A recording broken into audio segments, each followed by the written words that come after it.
islaantii baa igu tuuri markay dabadii u baxday cidina may garaacina riba albaabka ku baxaysa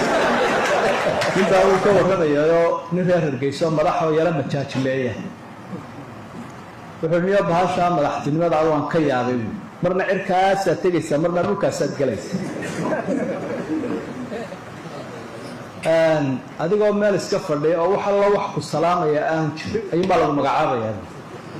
kuyu baa lagu soo galaya telefoonkii baa markuu aamusay albaabkii baa la garaacaya mar walba sidaas sidii uu ahaayay kuyuga la igu jirin baa cishada dama xilkii la iga qaaday wax alla wax telefoon soo dira iyo albaab la garaacay cishadii dambe albaabkii la garaacay markaa waxaan idhi wuri maxaa dhacay maanta sawtan la soo garaacay islaantii baa igu tuuri markay dabadii u baxday cidina may garaacina riba albaabka ku baxaysa